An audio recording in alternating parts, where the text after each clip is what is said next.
Hello दोस्तों, तो कैसे आप लोग। तो आ गया हूँ आप लोगों के लेके एक नई वीडियो जिसमें हम सीखेंगे पिछले वीडियो के आय का टॉपिक। जैसे कि आपको पता है, हमने लास्ट वीडियो में एक topic polarisation, depolarisation and repolarisation के बारे में देखा था। उसके बाद हमने देखा था कि कैसे आपका हाइपर पोलराइजेशन होता है, देन पोटेंशियल होता है। अब हम क्या देखेंगे इस वीडियो के अंदर, हम देखेंगे जो हमने पिछले वीडियो में देखा था उसी का थोड़ा और आगे का व्यू देखेंगे। हमने देखा था कैसे आपका पोलराइजेशन होता है, फिर आपका डीपोलराइजेशन होता है, फिर देन अगेन रीपोलराइज होता है।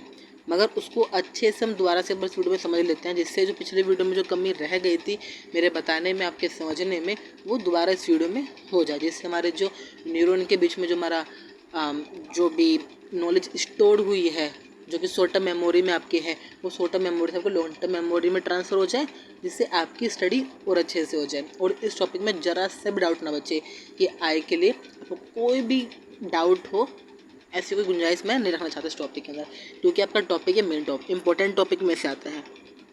चलो स्टार्ट करते हैं। तो अगेन आपका स्वागत है मेरे इस यूट्यूब चैनल एक्सपीरियंस में, जिसमें मैं आप लोगों के लिए इग्नू से रिलेटेड वीडियो डालता हूं, जिससे मेरे भाई बहन जो भी बीएससी इग्नू से परस्यू कर रहे हैं और जिनके पास आपके जूलॉजी है, वो सेकेंड ईयर का कोर्स में कोई भी दिक्कत ना करे, उनको कोई भी डाउट ना हो और उनको कोई भी तकलीफ़ ना हो पढ़ने में। जितना भी मैं चैप्टर में जो भी आपके कीवर्ड्स होते हैं, नोट्स होते हैं, उसको और शॉर्ट फॉर्म में लाके यहाँ पे आपके सामने प्रेजेंट करता हूँ। तो आप लोगों से यही आशा है कि आपको मेरी वीडियो पसंद आ रही होगी और आप मेरी वीडियो को लाइक कर रहे होंगे और अपने दोस्तों में शेयर कर रहे होंगे, जिससे बाकी दोस्त भी इस वीडियो को देख सकें, कुछ नॉलेज ले सकें और अपने पेपर को और अपने स्टडी को बूस्टअप कर सकें। चलो शुरुआत करते हैं। और हाँ, वीडियो को लाइक करना और चैनल को सब्सक्राइब करना मत भूलना, जिससे मेरी आने वाली हर वीडियो की नोटिफिकेशन सबसे पहले आपको पहुँच जाए। ठीक है, चलो अब जब हम बात करते हैं मैकेनिज्म के ऊपर। अब मैकेनिज्म होती क्या है ज़रा ये जानते हैं।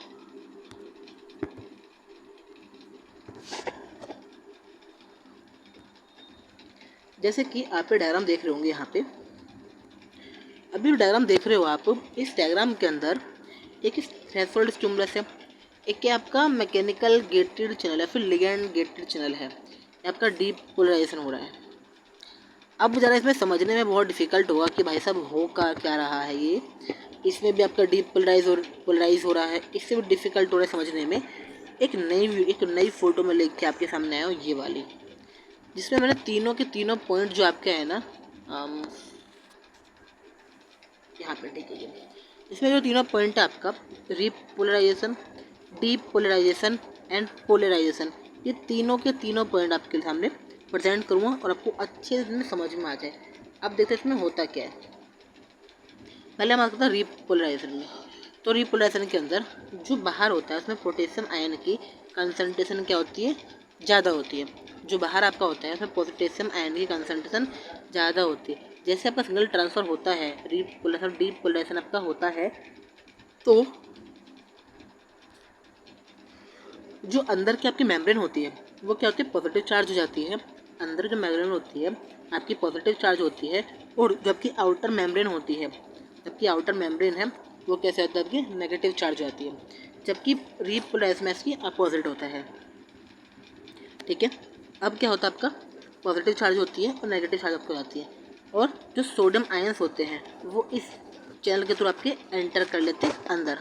और जैसे अब अगर पोलराइजेशन होता है तो जो आपकी ये जो चार्ज है, आयंस है, वो द्वारा कन्वर्ट हो जाते हैं। Outer layer positive charge and inner layer is negatively charge हो जाते हैं आपके, कुछ ऐसे चलता है। अब है तो बहुत इजी टॉपिक आपका समझने के लिए, मगर जितना आप इसे कन्फ्यूज़ करना चाहोगे कन्फ्यूज़ को कर सकते हो, और इसमें बहुत आप उलझ भी सकते हो।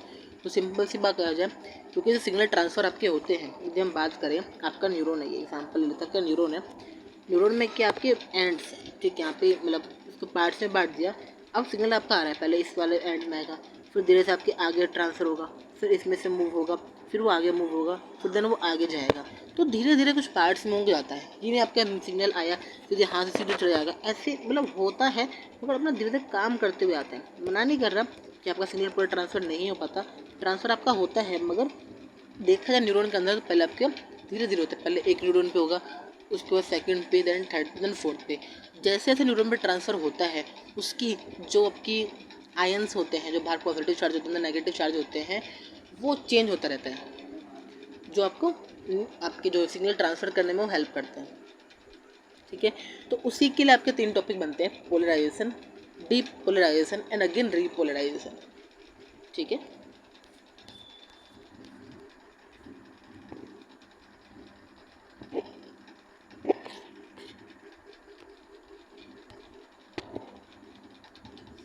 चलो यदि हम बात करते हैं डीपोलराइजेशन के बारे में, तो यहाँ पे हमें क्या जानने को मिल रहा है। जब डीपोलराइजेशन होता है तो इनर लेयर पॉजिटिव चार्ज होती है।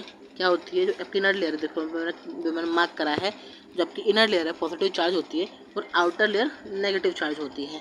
जबकि इसका जस्ट अपोजिट आपका होता है पोलराइजेशन में, इसमें आपकी inner layer negative charge and outer layer positive charge.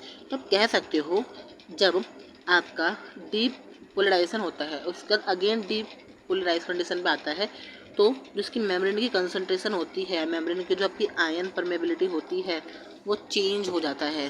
जो पॉजिटिव चार्ज होती है मेम्ब्रेन वो नेगेटिव चार्ज हो जाती है, और जो नेगेटिव चार्ज होती है वो पॉजिटिव चार्ज हो जाती है। कुछ इस प्रकार हो जाती है। इसी कारण क्या होता है, जब कि सोडियम आयन भी एंटर होते हैं और सिग्नल आपका ट्रांसफर हो पाता है। और अच्छे समझाया जाए आपको तो आप कुछ इस प्रकार समझिए, ये आपके लिए एक आयरन की रोड है। ठीक है, आयरन की रोड है। जब इस आयरन की रोड को हम गर्म करते हैं, हमने आयरन की रोड पे, मैं सॉरी, क्योंकि मैं आपके भी ब्लैक वो बनाऊंगा, मैं आग बनाऊंगा। आग ब्लैक तो होती नहीं है, तो काम करते हैं येलो ड्रॉ करते हैं इसको।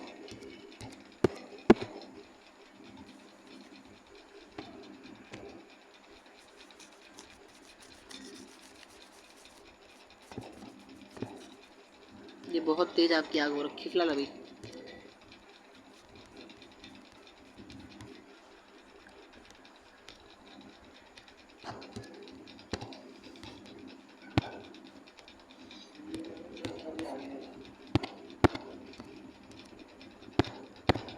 ठीक है, अब जब आग जलती है आपकी तो क्या होता है, सबसे पहले जो इस एंड के आपके न्यूरॉन्स होते हैं, इस एंड के जो चार्ज होते हैं वो क्या होता है आपका, वो एक्साइटेड होता है। जो इस एंड के चार्ज होगा वो एक्साइट होगा। उसके बाद इस एंड के चार्ज एक्साइट होने के बाद क्या होगा, धीरे धीरे जहाँ से चार्ज होगा वो ट्रांसफ़र होगा।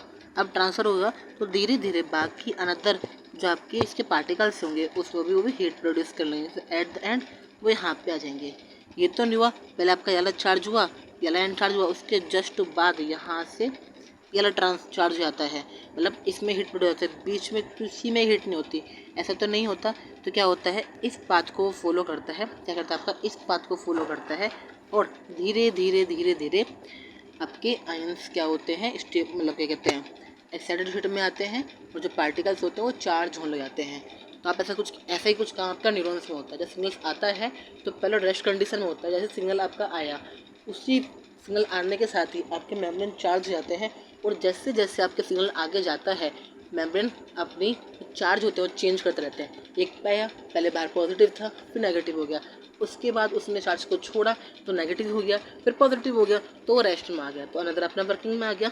तो ऐसे ही काम आपके न्यूरॉन्स भी करते हैं सिग्नल ट्रांसफ़र करने के लिए। ठीक है, तो उम्मीद करता हूँ आपको जो किसी में टॉपिक आपको जो डाउट रह गया होगा वो इस वीडियो में समझ में आ गया होगा। यदि आपको अभी भी थोड़ा भी कुछ डाउट है इस टॉपिक के अंदर तो मुझे बताइएगा, जिससे मैं अपने एक और वीडियो लेके आऊँ जिसमें अच्छे से मैं सिर्फ और सिर्फ इसी पे वीडियो लेके आऊँ कि पोलराइजेशन, डीपोलराइजेशन एंड रीपोलराइजेशन क्या होता है, जिससे आपको और भी क्लैरिटी हो जाए। ठीक है, तो चलते हैं आज के नेक्स्ट टॉपिक पे अपने।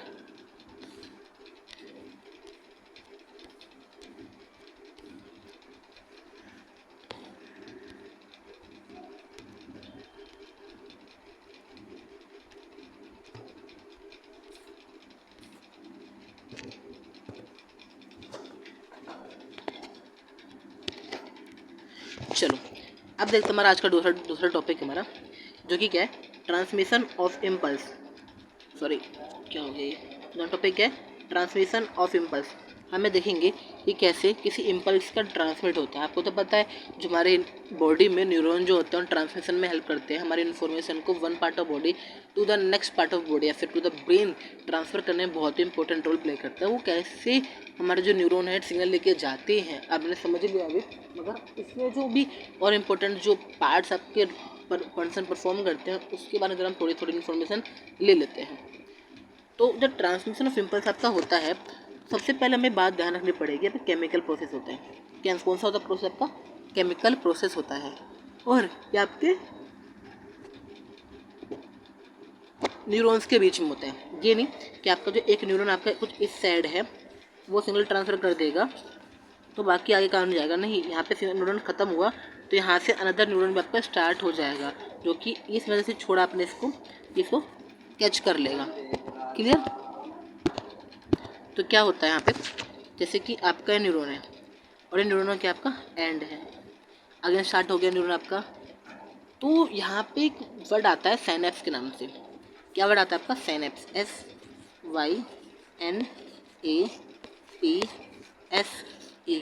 साइनेप्स। तो साइनेप्स क्या होता है? The gap between to neuron. जो मेरे भाई दोस्त नोट्स बना रहे हैं मेरे साथ साथ, तो वो लिख लो, the gap between two neurons is called synapse. दो न्यूरॉन के बीच के गैप को साइनेप्स कहते हैं। Is that clear? I repeat my words, the gap between two neurons is called synapse. I think it is clear right now. तो okay, then I will go to the next point and the point is, आपका जो neurons था उसने क्या करा, अपने dendrite से, अपने किससे? डेंड्राइट से सिग्नल लिया।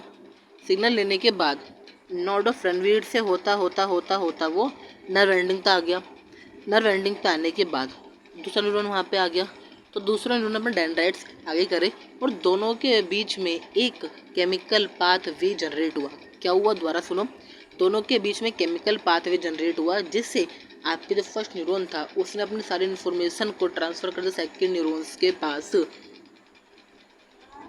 ठीक है, इसमें क्या हुआ? इसमें न्यूरोट्रांसमीटर केमिकल्स डेवलप हुए और जो आपके ये थे टर्मिनल एक्सॉन था और पोस्ट सिनेप्टिक नोव डेंड्रोन जो था, इसके बीच में आपके सिग्नल का ट्रांसफर हुआ।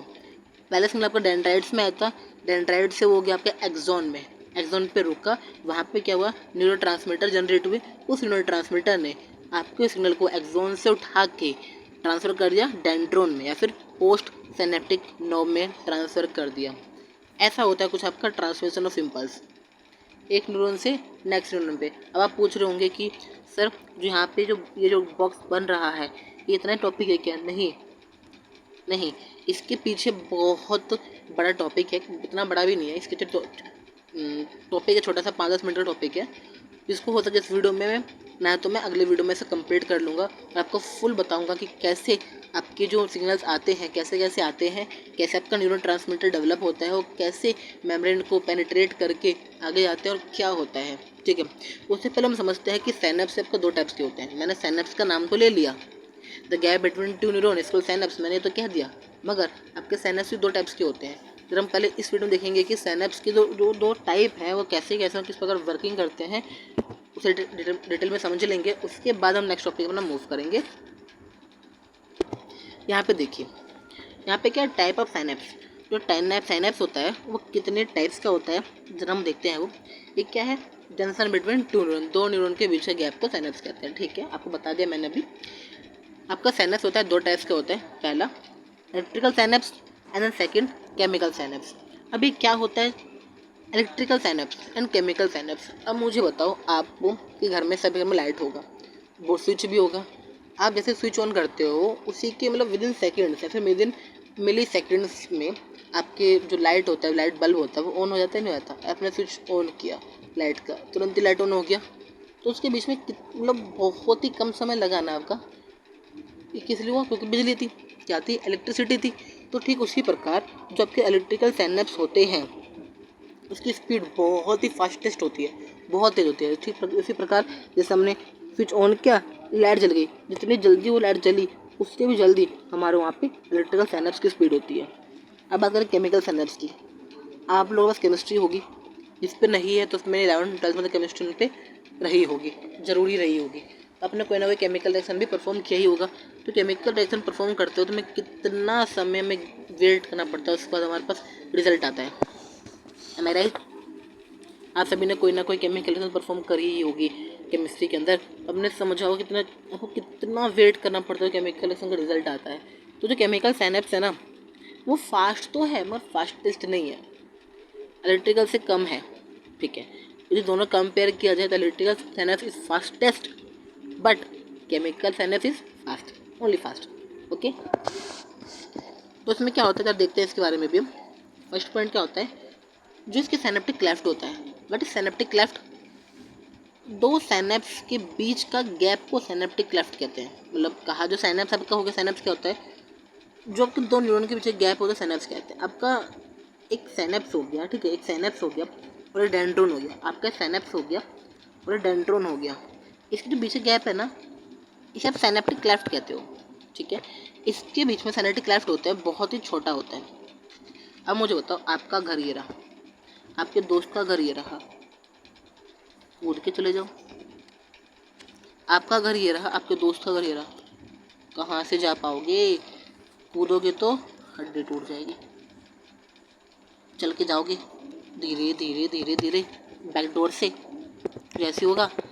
तो वैसे ही आपका जो इलेक्ट्रिकल साइनेप्स होता है ना, इसमें साइनेप्टिक क्लेफ्ट आपका बहुत ही स्मॉल होता है as compare to chemical. Chemical में कितना होता है, 20 to 50 नैनोमीटर होता है, जबकि इसके अंदर 0.2 नैनोमीटर होता है। ओके, इसमें जो न्यूरो ट्रांसमीटर होते हैं वो एब्सेंट होते हैं, इसमें परसेंट होता है। न्यूरो ट्रांसमीटर, न्यूरो मतलब न्यूरॉन, ट्रांसमीटर मतलब ट्रांसमिट करने वाले, इन्फॉर्मेशन पहुंचाने वाले। ओके, इसमें जो आपके इम्पल्स होते हैं ना, वो बाई डायरेक्शनल मूवमेंट करते हैं। वो यहाँ भी चले जाएंगे, इंगे भी, और इधर भी आ जाएंगे, तो कि दोनों की तरफ मूवमेंट करते हैं। जबकि केमिकल वाले में यूनिडायरेक्शनल ही मूवमेंट करते हैं। इसकी स्पीड फास्टेस्ट होती है, इसमें ओनली फास्ट होता है। जो साइनेप्टिक डिले होता है, फटीग होता है, इसमें ये न्यूरॉन थकते नहीं हैं, मगर कुछ टाइम बाद इसमें थकना हो जाता है। तो ये कहाँ प्रेजेंट होते हैं, जब ये कार्डियक मसल्स होते हैं वहाँ पे इलेक्ट्रिकल साइनेप्स प्रेजेंट होते हैं, और जो बाकी मोस्टली पार्ट हमारी बॉडी में न्यूरॉन्स में जो होते हैं वो केमिकल प्रेजेंट होते हैं। तो दो न्यूरॉन थे आपके, सॉरी दो साइनेप्स थे, पहला electrical synapse, then second chemical synapse. Electrical synapse में क्या होता है, जो आपका साइनेप्टिक क्लेफ्ट होता है वो 0.2 नैनोमीटर का होता है, जबकि केमिकल में वो 20 to 50 नैनोमीटर का होता है। इलेक्ट्रिकल वाले में न्यूरो ट्रांसमीटर आपके एब्सेंट रहते हैं, जिससे सिग्नल ट्रांसफ़र होने में और भी हेल्प होता है उनको। केमिकल वाले में न्यूरो ट्रांसमीटर आपके परसेंट रहते हैं। इसमें आपका जो कंडक्शन होता है इम्पल्स का, वो बाई डायरेक्शनल होता है, मतलब वो आगे फॉरवर्ड भी आ सकता है वो, और वो बैकवर्ड भी आ सकता है। जबकि जो इसमें ट्रांसमिट होता है वो सिर्फ आपका एक ही डायरेक्शन में होता है, यूनिट डायरेक्शनल ही होता है। जैसे कंडक्शन की स्पीड होती है, सिग्नल ट्रांसफ़र करने की स्पीड होती है इलेक्ट्रिकल वाले की, वो आपकी फास्टेस्ट होती है, जबकि केमिकल वाले की सिर्फ वो फास्ट होती है। जो इसमें फटीग है, थकावट जो होती है इसमें, केमिकल इलेक्ट्रिकल वाले में बहुत ही कम होती है, नेगेटिव एब्सेंट तो कह सकते हो इसको आप, जबकि केमिकल वाले में थकावट हो जाती है।